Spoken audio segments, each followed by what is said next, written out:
Welcome to another episode of the Good Coach, Bad Coach podcast. I'm your co-host, Coach Buck, sitting alongside Coach Joey.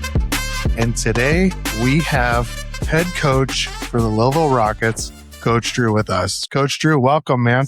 What's up, guys? Excited to be on. We're excited to have you. Hell yeah. First ever guest. I know. I can't believe it. I'm honored. So honored. We're happy to have you. So, Coach, tell us about you guys are getting ready to kick off here. Yeah, man. We're about 2 weeks away. Just had a scrimmage on Friday. These guys are excited. We got about 30 kids out. We've been practicing like crazy, getting after it, and we're excited for week one, man. That's good. We're excited too. Yeah. Let me say something about Coach Drew that just always sticks out. And I'm not just saying this because you're in the studio, but the one thing that I always notice about you is how well you interact with our youth kids when they're around. My son in particular, our team over the last couple of years, I really genuinely think you're a good fit for Lowellville. And I hope you're a coach for a long time. But you always come out of your way to make sure that you acknowledge the youth kids. And that means a lot to us and it means a lot to them. I want to piggyback off that, your last comment. The Bantams had a practice.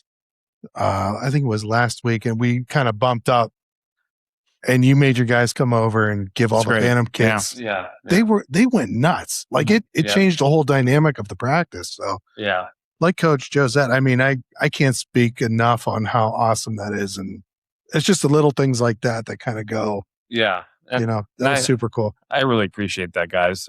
You guys do a great job.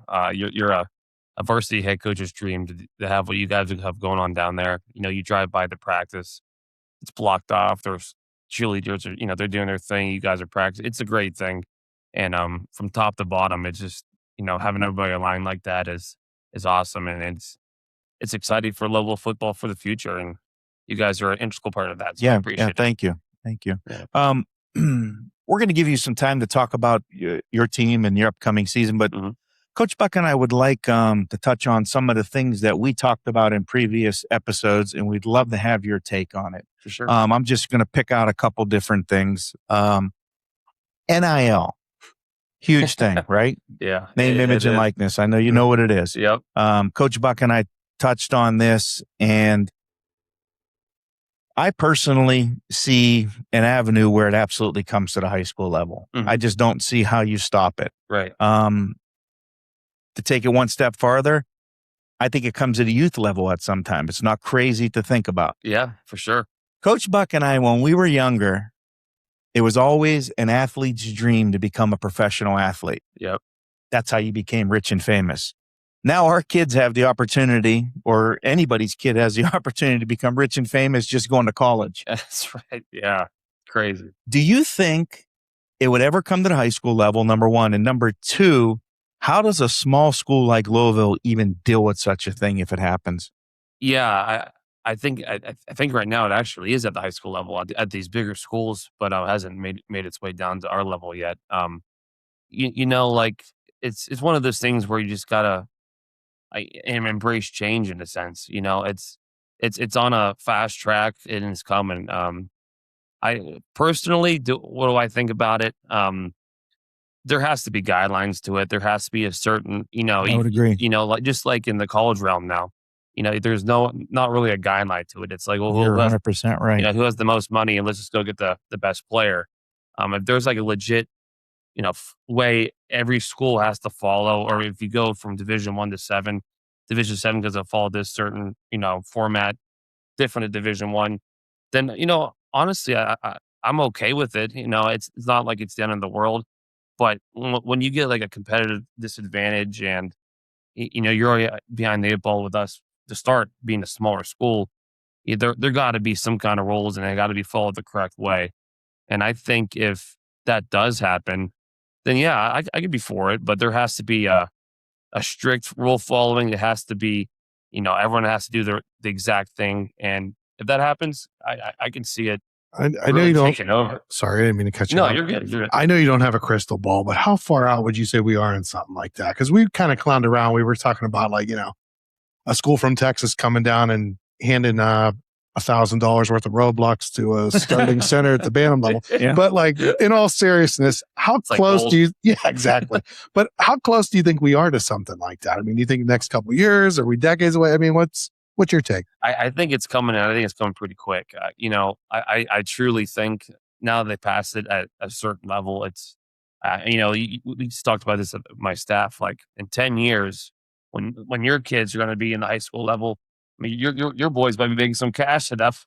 Yeah, It's crazy. Hopefully, he's still not in Roblox, but No, I don't want that money. I'll just take the Roblox. Yeah. Fortnite money. I'm good on that. No, but I think it's near future. It's going to be here. Whether it's 5 years, 10 years, 15 years. I think it's going to be at the high school level. Coach Drew, the one thing that Coach Buck and I discussed in a podcast episode was at the collegiate level, it's a complete free for all. Yep. I personally think that these athletes deserve a piece of this pie. Mhm. The NCAA has been making billions of dollars for too long, and these students want a piece of it, or Yep. these athletes want a piece of it. The problem is they're not locking these kids into anything. Right. You read these articles where there's a kid playing for 4 or 5 different schools in throughout his career, Yep. and there's no contract signed. There's nothing. And I know Coach Buck and I disagree greatly on this, but in the professional world, NBA, Major League Baseball, NFL, you got to sign a contract. You have an agent, you got to honor your contract. You Yeah. can't get out of the contract unless you retire or the team lets you out of it. Correct. In college, you can play for a different school for 4 years straight. Yeah. They're just chasing the money. Yep. In the continuity, it's an absolute disaster. Yep. And I think that if they would just lock these kids in to a contract of some sort, it would help levelize this. I'm all for them getting the money. I'm all for them chasing the money, but you got to honor your contract because it's destroying these coaches. When that portal opens up, now these coaches have to go crazy trying to rebuild their team every single year. And I just Right. don't know how they're competing. Yeah, and I'd agree with that take for sure. There got to be some kind of contract signing. It's so hard to. How do you build a team? You know what I mean? You just have talent coming in each year, and it's different guys, and there's no sense of continuity or no sense of, like the team. And I know money is going to always dominate. It always will, no matter what. But like you said, I think there got to be some sort of legal binding to a certain year. You got to be here for 3 years to get a certain amount of money. I mean, they're getting an ungodly amount of money. Yeah, we You talked. know? We talked about the wide receiver for Ohio State. He passed up $10 million to go to, I think it was Miami, to stay at Ohio State. Oh, it's crazy. I mean, the money that's getting thrown is outrageous. The good coach over here is chomping at the bit to chime I in. am. I'm being respectful. But Go ahead, coach. all right, if you're the coach, on the flip side, you're getting $5 million a year. My take on it is that's your problem. I don't care that it's a free for all. One, Mhm. two. If I'm getting paid $5 million, you got to figure it out. You got to figure out the portal. I'm not saying that the setup's perfect, but I'm all for everybody making money in the process. And Make your you know, money. the- Make I your understand where make it'd be your money at frustrating for a one school. coach. That's but all. you're Make getting- your money making at one a school. lot of money But Right. to figure it out. do it at one school so you can build a team. If a booster or wherever this money's coming from, and they want to give somebody $5 million, they're giving them $5 million to come to that team to win. That's the Right. only reason. They're not giving them that money for any other reason. Exactly But- right. You're bringing them here to win. So for $5 million a year, I'm okay with giving them $10 million or $15 million and signing a contract for 2 or 3 years. You're I'm right. not okay with you coming here for $5 million for 1 year, and then the next year you're going to another school for $8 million, and so on and so forth. That kid is brought to the program to build around that team. That's why they're throwing this kind of money around. I would just like to see him sign contracts. Yeah, I totally agree with that. And is that the good coach or is it the bad? I don't know. No, I mean that's like they're just different. they're just different You'll find out philosophies. quickly. But no, they're just different. Like the whole podcast name, good coach. It doesn't mean that he's a bad coach or I'm a good I coach. know. I Like love it's kind of like just two different philosophies coming together and For that sure. sort of thing. But But you make a good point, though. Honestly, these guys are making, how much is Signetti making now? that's what I mean. It's like $7 million a year. Yeah. But you even look at it this way too. If you're a good player and say you're at Ohio State, you're making $4 million, right? You know, if you're going to be a third round pick in the draft, you might be losing money to go to the NFL just to stay in college. Yeah. It's crazy. There are kids now playing 5, 6, 7 years of college though too. Yeah, That's exactly. the other thing that blows my mind. It's I don't know wild. how they're getting so many years. Yeah. I read an article where there was one particular kid. He was like on his 7th year. He was like 38 years old, still playing collegiate football. It's wild. They'll be sore at that point, right? Yeah. Well, how long before we see a senior in high school that's 25 years old if they're doing NIL money So that was at that the- level? so- That's, Yeah. Let's piggyback. That's a great point. So, we know of people you hold your kid back for whatever reason, but if you're going to hold your kid back, he's going to get another eligibility to play, Right. or another year to play. So, as a junior, if you got $400,000 to be the wide receiver of the Lowellville Rockets, what incentive Great. is it to leave and go?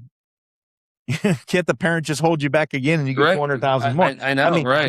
Where does this thing end? Exactly. And that's why I keep saying if they're going to do it, there has to be a formal guideline of how this is going to work, and this is how exactly it's going to work.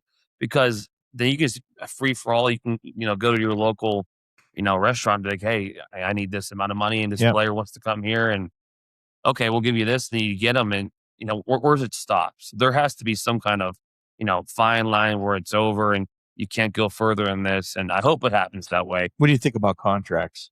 Signing contracts. I think you need Rip to. no contract. No contract. Well, I'm thinking about it from the kid perspective. I'm not saying it to be difficult, but No. okay, Sure. I'm a player and I'm playing for Texas. Mhm. They give me my $5 million. I have a nice season, right? Yeah. Ohio State wants to offer me, hey, go. Like, I don't see any. So what? But you're not allowed to do that at the highest level, which is professional Well, sports. yeah, they kind of can. I mean, if a good player wants out of a contract, they could break it. You see that all the time. They could break it, but at least they have some guidelines in place. There's some penalty though, too. You can't just tell the team, you know what, I'm out of here. You can retire, but then the other thing is you hear is these athletes want to come back out of retirement. That last team owns that contract still. Right. Exactly. So a contract solves it all. I'm all for the kids making as much money as they possibly could get, but you got to stay out of school to build a continuity and try to win with that program. That's all I think. Yeah. So, It's a great point, though. No, it is. Great point. It is. what's the topic you want to All right, let's shift gears. Go ahead. All right, Coach Drew, I want to ask you what you think about daddy ball. I don't know if you're familiar with what daddy ball is, I but think I know where this is going. okay. So what's your take on that? I mean, like, me and Coach Joey coach a lot of sports and we coach our kids, and what would you define that as? I guess I don't know where I want to go with this, but what would you say about that in general? I see what you're saying too. And I think there's two sides of this, right? I think like you guys, okay? You guys have a football background. You know X's and O's, you know how to run a team, you know what your interest is the best for the team, correct? Yeah. It doesn't matter. Definitely. It doesn't matter who's where, who's what. You want to build a team the right way. And I know that with you guys. And then there's the other side is, well, I'm in it for the best interest of my kid. And that's where the avalanche will start to happen. Yeah. So when you only care about winning and it's the most important thing in sports, Mm-hmm. it's hard for daddy ball to be brought into that same category. Exactly. Because if you only care about your kid, you're contradicting yourself. If you only care about winning, but you're going to insert your kid in there. And if he's not doing a good enough job, it defeats the purpose. Exactly. Daddy ball is, first of all, it's a term that I never really even knew much about. I Googled it. Yeah, that's all you see online. Yeah. Like the short reels are like daddy ball coach. And it, shows like, I looked it up. But if daddy's son is scoring 25 points a game and your kid is winning because of daddy's son, is it still daddy ball? So is daddy ball only when you lose? That's the question is. If you are a parent and you're pissed off because daddy's son is the quarterback or daddy's son is the point guard or daddy's son is the pitcher or daddy's son is the goalie, but he's doing pretty good, is it still daddy ball? See that, and that's another great point to it. If at that point, it's the best kid got to be in the best spot to win, right? And if it just so happens it's the coach's kid, yeah, you can't call it daddy ball. But yeah, daddy ball shouldn't be used unless you're using it the right way. yeah. Well, daddy ball too probably comes from like the Aunt Sally's of the world that you're referring to. You know, like, and anybody that's, not to cut you off, anybody that's using daddy ball, do you ever notice that none of those people give up their time to come coach youth sports? Exactly right. I try to give away my spot all the time. Yeah, come coach. I really do, because I mean, it's like, coach my son. Yeah, I'll gladly give it up. It's a lot to the coach keyboard warriors. Yeah. Oh, there's a lot of them. Warriors, man. They're out there. They are, but They're they always out there think lurking. that their way is better, or you'd have the same outcome if it were my kid, or that kind of stuff. So I mean, if you're winning, you really can't call it that, in my opinion. Yeah. But I think you'll always have that person that thinks otherwise, and that's where the term kind of comes from. But on the flip side of that, though, there is some of that going on, where a coach will put their kid in a spot where they don't belong. Yeah, I mean, if you're not winning, and you're not changing things, whether it's your kid, your nephew, whatever it may be, it defeats the purpose. If you're going out there to play a competitive sport and you're getting your clock cleaned every single day, you got to make change. It doesn't matter whose kid, don't matter if it's my kid, your kid, whoever it is. Right. You got to make some changes. Right. I want to switch gears one more time with you. Yeah. You and I actually have a connection with the high school kids. I coach some of these same kids that you coach in basketball, that you coach in football. Coach Buck and I talk about personalities all the time. They're out there. At the high school level, how much different is it dealing with those personalities on a daily basis than it is at the youth level? At the youth level, personalities typically don't shift at all. Mm-hmm. A kid is pretty much the same every practice, every game. Yeah. But at the high school level, you start, bad days, they're one way, another day, they're another way. Yeah. How do you as a head coach deal with all the different personalities on your football team? So it's actually really cool. I'm a teacher as well, and I teach at an elementary school, actually. Mm-hmm. So I teach 4th grade. So all day long I deal with 10 or 11-year-olds, and then I leave there and I immediately go to football and I deal with 16 to 18-year-olds. And people say, how do you like it? Because it's totally different. And I just love it's hard when you're dealing with certain things. And at this point now in a kid's life, at their age, it's not just, it's harder for them. They're dealing with real life scenarios. Yep. And sometimes football is not the first thing on their mind. Yeah. So I try my best when we get to practice. You want to have the relationship with them where sure that they can come confide in me and talk to me. And if they're having not the greatest a day, maybe football is not the most important thing that day. Yep. And we still need to get done when we got to get done. You don't get 4 days a week to prepare, but you want these kids to really enjoy their experience and to have a good time. And and sometimes they want to confide in you, and they look up to you guys, and in basketball too. It's not always the greatest day for them, and you just got to make sure that they know that you have their back no matter what. So that's one thing I try to focus on when we go to practice.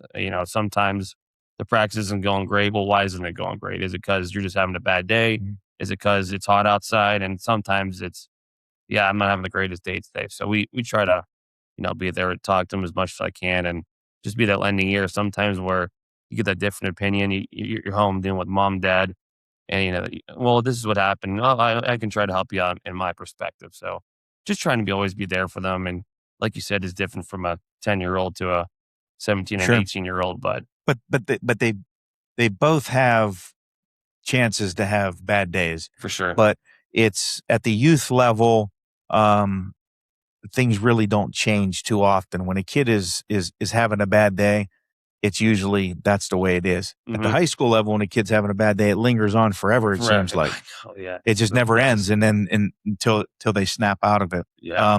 One more thing, and then I'm gonna let Coach Buck jump in here. I'm gonna put you on the hot seat here. Yeah. Go. Parents in youth sports are the most challenging thing for a coach. Mm-hmm. That's a fact. What is the most challenging thing at the head coach level and at the high school level as a head coach? For us, we've answered this many times, and I don't think our opinion's ever going to change. It's not the kids. Nowadays, the parents are what make it difficult for us to coach kids at the youth level. Yeah. Everybody wants to tell their kid that they're the greatest. Everybody wants to coach from home. Everybody wants to coach from the bleachers. Right. So that's challenging for us at the youth level. What would you say is the most challenging thing as a head coach at the high school level? There's a lot of pressure to it. This is a lot of their kids, especially at, we have talent at our school, no doubt, but this is a lot of their times, their last time they're going to play this sport, whether it's football or basketball or baseball or track or whatever it may be.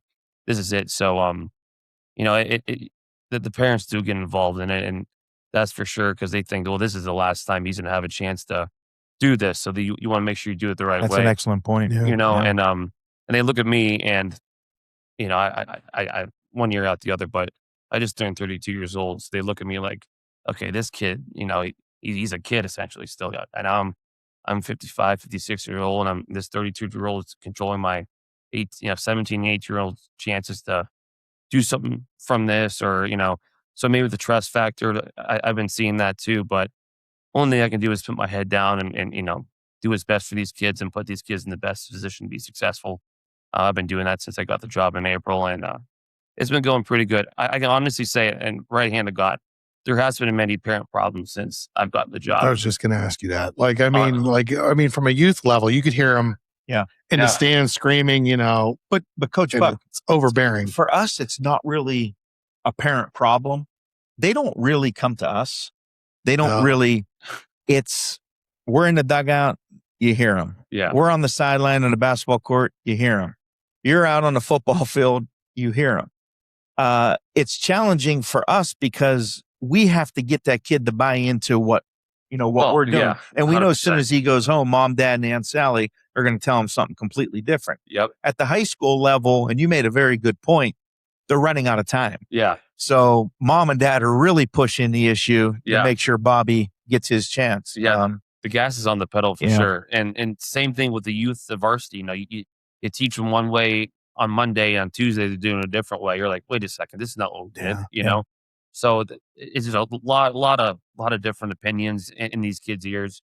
So we talk about culture a lot in our locker room. Mhm. We want to have the best culture there is, and what is culture? People throw out that word a lot there, and they're like, what even is culture? Yeah. And we're just preaching, within our four walls, this is what all that matters. Yeah. Once you cross this line to go in this locker room, this is what matters. And when you leave it, you can. That's not my problem. When you're in this locker room, we are teaching you a certain way to get better, to be a better football player, to be a better man. Yep. To be, we want to, football is always, football is such a big thing in America, right? Where, It's exciting. I know, Oh, yeah. and everyone loves it, and there's all eyes on. You can be 0-7, and your home side will be pretty packed because people just love football. So, there's always gonna be eyes on you, and you just want to teach these kids the right way to live life, the right way to do football, and I firmly believe that, and we try to stick that with our culture. I couldn't agree more. You're trying to produce a good citizen. Exactly right. Like Yeah. somebody that you want to send out in public and make a name for themselves and But carry those life just like lessons that with them. sign says, though, winning matters. Winning dude. matters. It's, And It sure does. does. and it's the biggest thing, and Most important thing in sports, in competitive sports. yes, and I agree with you 100% because your job depends on it. If I go 2-8 this year, there's gonna be eyes on me, and I know that, and I understand pressure, and we get that, and we got to win, but we got to win the right way. Yeah, well, I could tell you, I lived here my whole life. Coaching youth sports is just something that I do Mhm. to be around my kid and his friends and these guys. But I also served the village of Lowellville Mhm. as a councilman, and I could tell you that anybody that I talk to has positive feedback about your approach, No, I the way you appreciate treat these kids, the way you are going about this program. I And appreciate that. I really think that the school made the right decision hiring No, you. I thank couldn't you. agree believe that. more with that. I really appreciate it. That means a lot to me. It really does. So before we go to some fan mail, Wait a minute. Wait a minute. We got the football coach here. I got something else. Good. I want to ask Joe. We did I'm not you. I'm sorry. I want to ask Drew. Yeah. We did a podcast episode on what is it too young to start tackle football. Mm-hmm. Good one. We gave two totally different perspectives. I'm not sure if you watched it or not, but I talked about how, my kids were, I wasn't about it in the beginning and I was won over. He talks about his first experience was traumatic. His son went against, some really big kids. Yeah. So what's your take on? I mean, I know I'm not looking for like a definitive age, but what are some things that you think a parent should look for when they're to determine if their kid is ready or not ready for tackle football? So, I personally think, like you said, is there a certain age? Probably not. I would say, is it being taught correctly? If you're just saying, hey, let's line up player A and player B, let's let them hit the crap out of each other in second grade, I don't think that's correct. I think, hey, this is how you tackle. We're going to teach you the correct way how to tackle, and then from there, we'll slow it up, do it 50%, and then we'll do it 75%. Okay, now we taught you 4 ways, 4 certain different times how to tackle somebody. Now it's your turn to do it the correct way. And I think that's the right way to do it. And there's so many different right ways, but I think, because you guys do K too. And I'm sure, people look at that side eye, but if you teach it the correct way, I don't, if I had a kid and he was in kindergarten and he had interest in playing football and, it was being taught the right way, I'd say, hey, strap it up and let's go. Yeah. And the other thing is, so technique obviously matters. You're 100% right. Yeah. But we touched on this before. How about the equipment today that these kids got? Oh, the safety, it's unbelievable. It's unbelievable. Honest to God, it's unbelievable because you talked to like the helmets that we have now. It's crazy. And football, like I graduated in 2013. I played in 2012. The game I played in 2012 and the game that is in 2026, totally different. It is a totally different football game. It really is. It's way more safer. Like I had a conversation with some parents. I got 6 kids in the school that come out that didn't play last year. And a lot of those kids, why they didn't come out to play is because there may be a certain concern, right? And I just tell them, you got to watch a game. It's different. It's totally different. Yeah. And now these kids are loving it because, and even the rules with the referees too. There's certain ways that you can't hit today. They're protecting kids. Yeah, and you can't crack back anymore. Yeah. There's a lot more holding calls. Trust me, I see that on a day-to-day basis. Yeah. It's great. So, it's ref different. It's a totally different game, and I believe it's the safest it's ever been. Yeah. I really do. And you guys, No, I mean, at the youth level, we can't believe the equipment. It's crazy. It's second to none. I know. And like, as a basketball coach, I played basketball. I'm always getting to the point now where like, is basketball more physical than football? You know what I mean? Wow. Really? I honestly believe that's why that's a wild thing to hear. Because you go to a basketball game, right? There's no helmets, there's no shoulder pads, no knee pads. Yeah. True. A dude goes up for a layup and you can foul him as hard as you want. Yeah. You know what I mean? Wow. You can take his hips out and tackle him. But what happens? You might get kicked out, but he falls to the hardwood, he hits his head. It's a whole, you know what I mean? Yeah, football. That's a good point. Even at the highest level in the NFL, I mean, it's tag for quarterbacks. Yeah. You can't hit the quarterback anymore. No. You can't go low, you can't go high. Right. Exactly right. Yeah. It's like that you ever see that clip? It's the a Pro Bowl, that punter did a fake punt and he ran around the corner and he gets destroyed. Yeah. It's like that's ready for that. That is not the game anymore, man. And we teach physicality and we say, get after it, and we get after it, but there's an etiquette to it. Is it the right way to get after it? We're not just trying to take somebody's head off. We're trying to hit somebody the correct way. One thing that sticks out significantly to me from when I played football to watching today's game is the kickoffs. Yeah. Yeah. Kick return. I mean, kickoff was like a war. Oh, I know. You were prepared for battle. Yeah. They break the wedge into, it's like, it's just all touchbacks. I know. It's crazy how they, that's pretty much become a thing of the past. Yeah. It's so much, like you said, so much safer. It is. It's like a totally different game. And that's good though, because you want to draw at a school at our side. You want to draw that interest. You know what I mean? Sure. We just got another kid, last week. They have 29 kids on our roster. And you sit there like, man, we have like 55 boys to pick from. We got almost 30 of them. It's like, that's great. yeah, it's really good. My staff and I have a great staff, man. And that was one of our, at our off-season meetings for like, what do we got to do? And it's like, okay, we need to push this thing to 30. And one guy's like, well, I'm looking at the thing now. We have 56 boys to pick from. I'm like, okay, let's try to get half. If you get half, we're in good shape. And we got I'm 29, so I'm really excited about that. Great. Yeah, well, but before we go to some fan mail, we want to give you a chance to talk about your upcoming season. Mhm. You could talk about the schedule, who the powerhouse teams are, what you expect. Yeah, Coach Buck and I and our kids will certainly be at the games watching. But, Absolutely. I appreciate that. yeah, give us a quick rundown of what your projections are for this year. Yeah, so we start the 21st. We're home against Columbiana. Columbiana's would be a great team. Coach. That might be one of the tougher games of the season right out of the gate, right? Yeah, for sure. And I was asked a question actually on a different podcast. We were talking about scheduling. How do you schedule games? And now that I'm the head coach, you kind of have like you're saying it a little bit. And I'm a big Ohio State fan, and Urban Meyer, I value what he says and does. And he always said, you're non-conference. You want to have a big dog, medium dog, little dog. Yeah. Your first game, you essentially have 2 months to prepare for that. So you really want to challenge yourself. And Columbiana is going to be they're going to be a good team. They had 3 seniors last year that graduated. So they're essentially their entire team's back. What do you have for underclassmen versus you have a lot of seniors on your team this year? 5 seniors. 5? Yeah, 5 seniors. So yeah, our skill is essentially all seniors except for a few. Are any of them getting paid? If they are, they're going to pay more than me.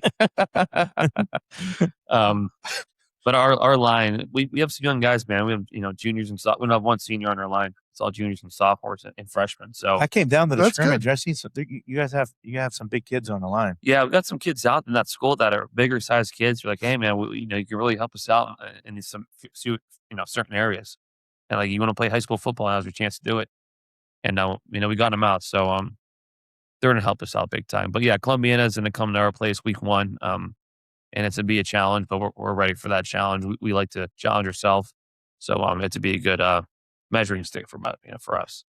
Yeah, well, this coming Sunday officially kicks off the football season with the cow pickings. Yep. Coach Buck and I had our Best thing ever. Yeah. We love our boosters first and foremost. Dude, Lowellville boosters are A1, man. They're awesome. But only in Lowellville can you win money if a cow takes a crap on your square. Give us your thoughts on that, Coach. I mean, I explain that to other people, and they're like, "What are you saying? Like, that doesn't even make sense." no, I know. No. I'm like, this is that serious. This is exactly what it is. We talked about this in a podcast, and Coach Buck said to our listeners, "This is a real thing." Yeah, just so you know, we're not making this up. I know. It's so cool, man. And now I'm a big traditionalist, and this has been going on for forever. Since I was in school, at least. Yeah, I know, and before that, I mean, it's definitely a unique thing. And you're right. Like when you explain it to somebody that's not from Lowellville, they look at you like you're not. They're like, "What? Like you're waiting for a cow to? Does it poop fast or does it not?" I mean, you just don't know. I remember my senior year. It was like 8:00 at night, and they're like, "Should we give it laxatives or like what's?" Yeah, it's like what took a long time. Yeah, so no, it's super cool. It's like it's the kickoff to the new school year, the fall sports. So we're excited for that, and that's a week from today, right? Yeah. Week today. That's crazy. It's here, man. It's here. It is. It'll be fun. Looking forward to it. Oh yeah, me too. It all starts off with the turd. That's it. The cow's turd. We'll Some kick peanut off the turd. season. That's it. All right, let's hop into some mail. What do you think? You got anything else? No. We're gonna let it's mail time. Yeah, Coach Drew's gonna Coach Drew, you're gonna participate in mail time here. Mail. Let's go. Even if they direct the question to one of us, we want your take on it. You were kind of like a surprise, like we got to get Drew on. You got to be guest one here. I am an avid listener. You guys are doing a great job. This is really cool. I'm so proud of you. And I want to let you know, as well as our viewers, if I haven't already, I don't know these questions ahead of time. Coach Buck handles all of the social media stuff, so he gets the emails from the listeners. So I find out what the questions are right when everybody else does. So, and I try not to read them too much either, because it's like I feel like the show's got to be authentic a little bit. If we're writing stuff down, it's just it doesn't, you know what I mean? It doesn't really. Yeah. So It's like Fast Money and Family Feud. yeah. So I'll read something quick and go, okay, that's a good question. I'll try to forget about it. And I find another one. And it's like, yeah. So he picks the questions out of them. Our listeners have been fantastic sending them out. But let's dive into it. All right, let's go. Question 1. We got Alex from Boardman, and he wants to know, what is the most difficult decision you ever had to make as a coach? Drew, I think you should take this one first. Wow. Let's baptize you by fire here. What a question. So, my coaching career, I've been to five different schools. The biggest school I've been at was Champion, and I'm not used to having like a massive roster, right? And at Champion, we had a massive roster. We had probably 65-ish kids, 70 kids on the team, and they had to make a few cuts. And the head coach at the time, he delegated that to his assistants, and he's like, "Hey, listen, we're gonna, I'm gonna take your inputs, and we're gonna do this together." And I was a running back coach at the time, and I had like 7 running backs, right? And he's like, "Hey, we got to cut a few of these kids." Oh, that's gotta be. I know, and I was like, it's 2018, so I was just turning 22, 23 years old. I'm sitting there like, oh, I gotta cut a kid. Are you serious? And it just like, it was, crazy to me. But that I feel like that was my kind of my initiation to getting the varsity coaching. But yeah, I feel like that was pretty brutal, and you hate to do that to a young kid, but sometimes it's got to happen. I think we have another good coach in the making. No, there's no question. I'm loving all these answers. Are you sure that Coach Buck didn't tell you to say that? No, let me take it a step further with you, Coach Drew. So we talk about every now and then, like, do you think a bigger school appreciates the excitement as a smaller school? So you mentioned kids getting cut. We don't have any cuts in Lowellville. Since the history of Lowellville Rocket football, we have never had a cut. Take anybody ever. Yeah. So those kids that you did have to unfortunately let go from the team, do you think those kids would be like really good at like a Lowellville or a Latonia or a smaller school that, you had to let go from a big school like Champion? Yeah. So like, and this is like crazy. It's so at Champion or any bigger school, right? You have a kid, right? And he might be a running back, and that is all he plays is running back. So how many snaps is he playing per game? 50%, 40%. But you go to a school like us, our running backs are linebacker. Our running back is playing special teams. Our running back is doing, he's playing 85% of the snaps. So you're losing like 40% of a football game because you're at a bigger school, and sometimes at that point, you'd rather play like for me, I would rather play 85% of snaps and then play 40% and just play running back. You know what I mean? Yeah. So I think, for sure, I think a kid would benefit with that and getting the chance to play and compete and and have fun. So yeah, I think smaller schools would it go. And another question too, since you had the exposure to a larger school, Mm-hmm. do a lot of those running backs, I'm just using your small group for example, are they multi-sport athletes or were they? Nope. So that's their thing. Yeah. You're going to be a running back for Champion, or you're not going to be an athlete. Yeah, it was few and far between. There are a few that that play football, basketball, but like baseball. When I got there in 2018, 2017, the softball team and the baseball team won state. That's unbelievable. You know what I mean? Yeah. So they how many did they graduate there? Oh man, I'm probably at that point it was probably pushing 160-ish, probably 170, in that range. Yeah. So yeah, you get a few crossover athletes, but usually you just have your guys and like, they play football and then in December till June they lift. And, and that's really about it. It's totally different than these small schools like us and a lot of the schools in the MVAC, multi-sport athlete it's almost guaranteed. Yeah, you need it. The quarterback and the wide receiver play baseball and basketball. Yep. It's just the way. And I am so for that. As a football, I'm so like you and I sitting here. You're a basketball coach, football coach at the varsity. I hope all my guys go to you. Like, yeah, well, you know what I mean. I would love it. Only send us the good ones. What do you mean by all of them? Us and the linemen too. Yeah. Yeah. Coach Buck, you want to answer that question from the viewer as well? The most difficult decision as a coach.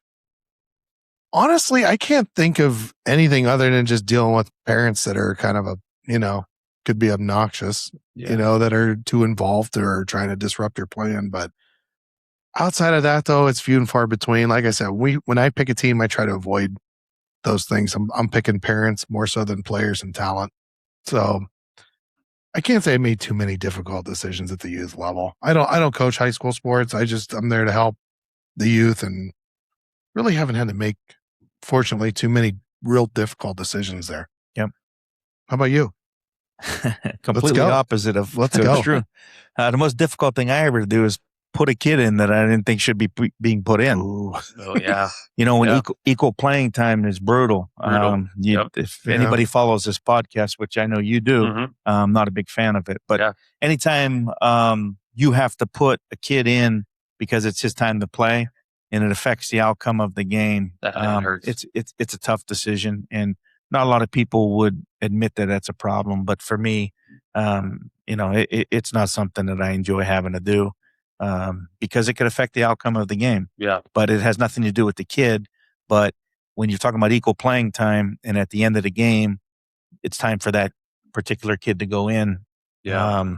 You could ultimately be playing at a disadvantage. Yeah. There's no doubt. That was a good question there. That was a great question. Thanks, Alex. All right, we're going to go to question 2. This is from Jessica from Poland. And she wants to know, how do you deal with difficult parents? There you go. Silence them. You make them sit in the far left corner of the field. First thing I do is I pick up the phone and I call Coach Buck and say, you got to. Yeah, right. Coach, I know you haven't had a lot of difficult parents. Well, let me touch on something at the high school level. When you have parent complaints, we're in position to where we're able to get the admin involved.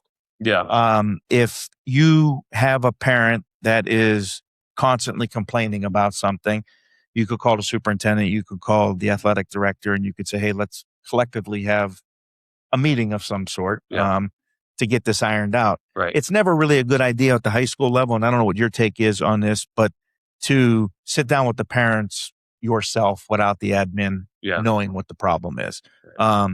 At the youth level, when you send out a registration and parents give their $150 and then the kid's now on your team and he gets a uniform and he's guaranteed to get a trophy at the end of the year.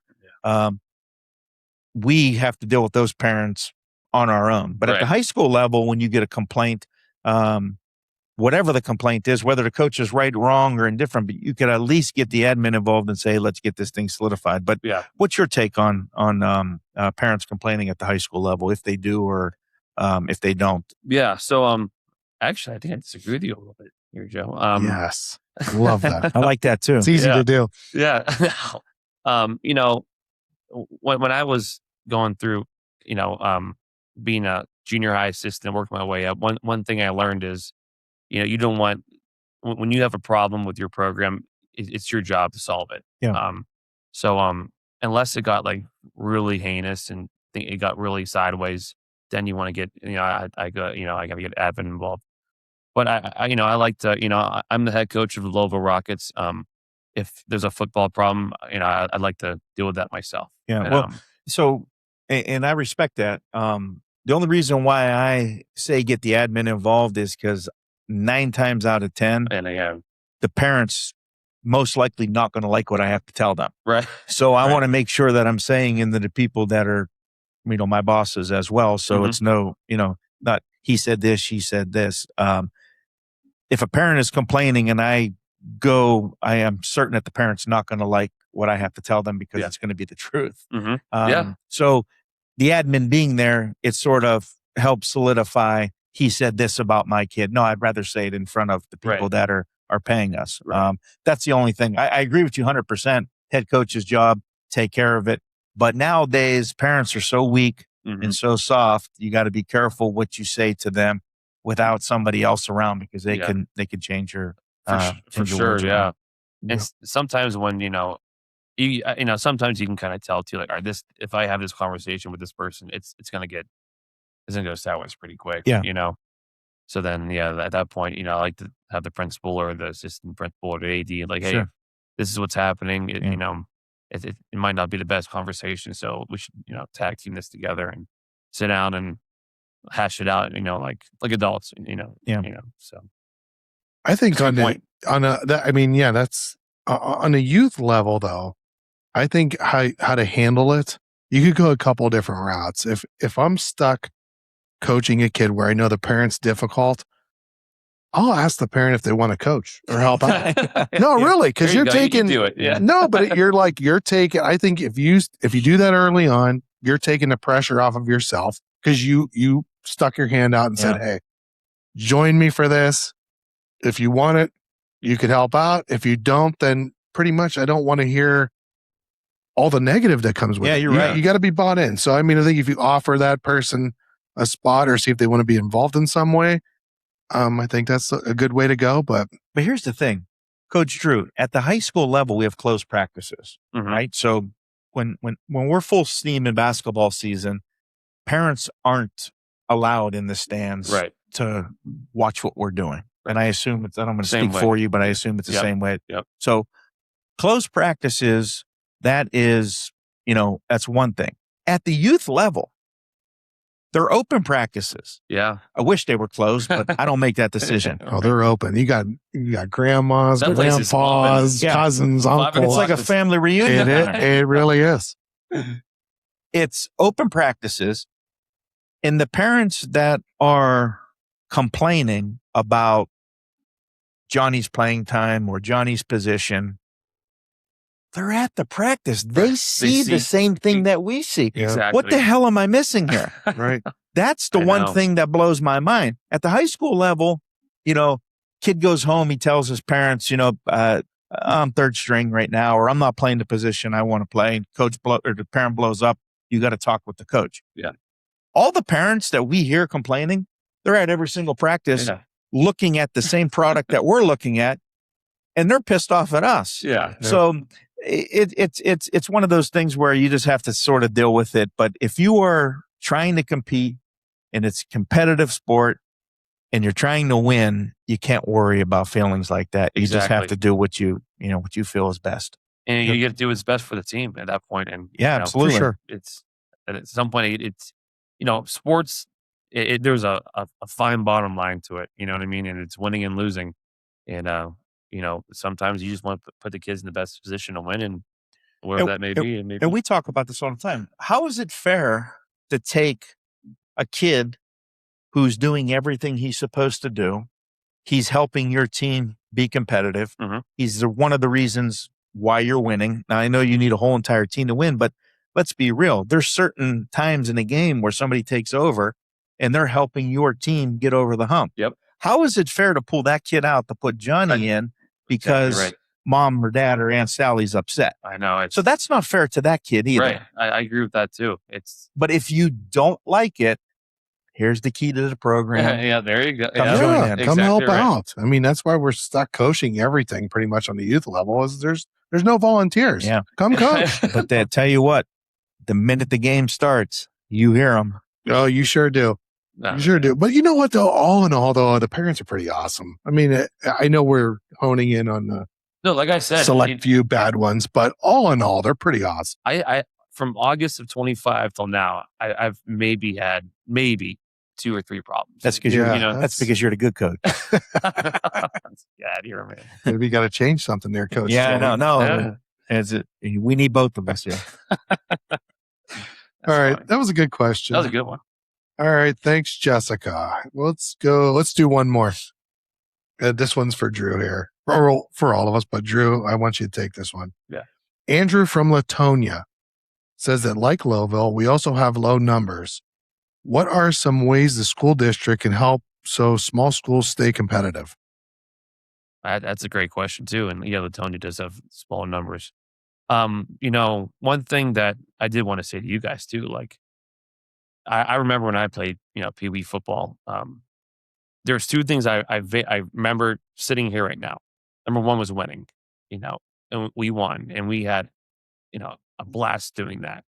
And number two is the camaraderie of like the way that you guys do it, right? Like you guys are good friends. You guys have been doing it for a long time. Yep. And Mike, all those guys, and like you go there on like I said, we joke about it from 5:30 to 7:30.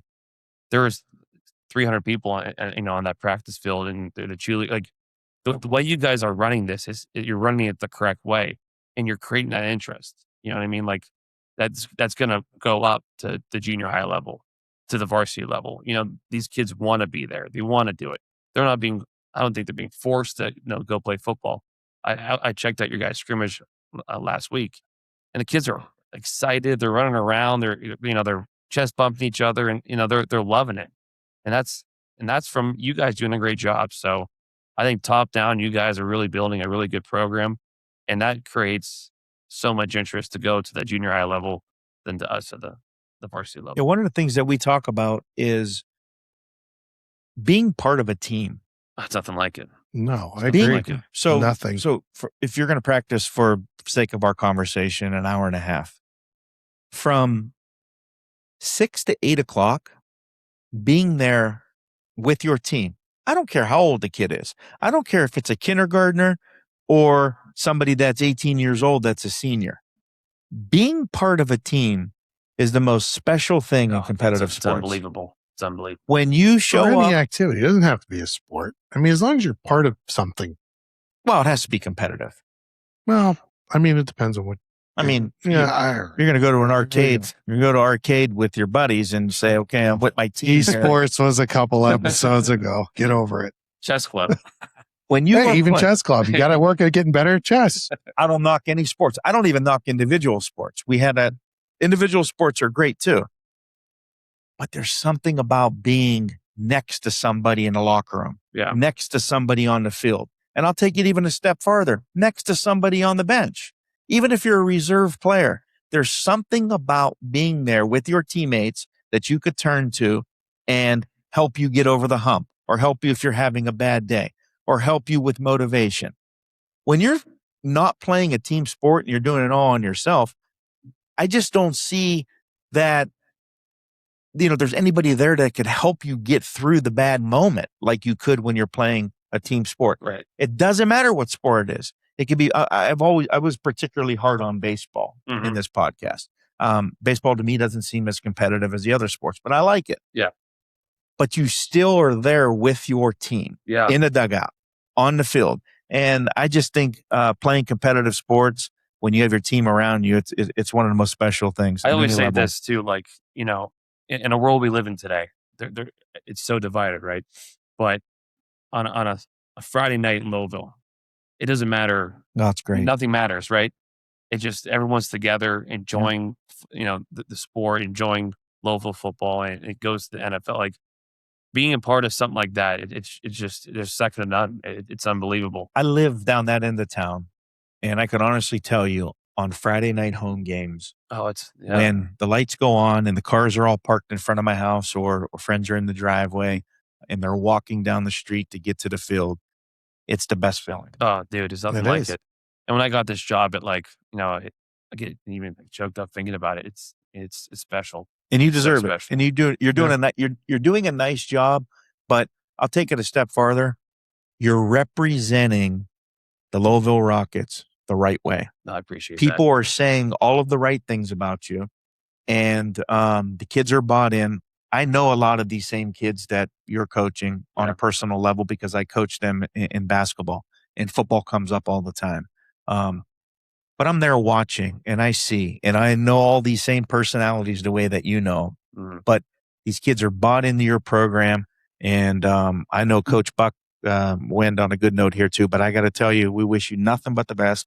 Absolutely. Thank you for coming on our podcast. You're welcome anytime. Yeah, I love to come on. I had a blast. And we thank you for being one of our viewers. Oh, yeah, no, for sure. And Drew, I know Coach Joey did a very good job at wrapping it all, but people see like what you're doing down there too. Like, don't think it doesn't go unnoticed when you're in the huddle talking to like the Bantam coaches before their practice. People see that. They love it. I mean, your involvement with the community is second to none. Oh, Lowellville's lucky to have you. Oh, Aaron. that's 100%. that We means got- a lot. You got something for Coach Drew? Yo, Coach Drew was our first ever Oh, I can't wait for this. Look at this. co-host here. We're going to reward him with a Good Coach Bad Oh Coach my t-shirt. God, this is unbelievable. That's for you, buddy. This is unbelievable. I can't believe it. Did you guys sign it for me? I can. I mean, I gave a pack of Marlboro Reds away with one of them, but I'll put it on eBay. Good coach, bad coach. Sign up. Thank you guys. Hey, thanks for coming on, Coach. thank you, Appreciate Drew. you. Lots of luck and good luck with everything you do, Thank you. man. Good luck to you. See you, everybody. All right, bye.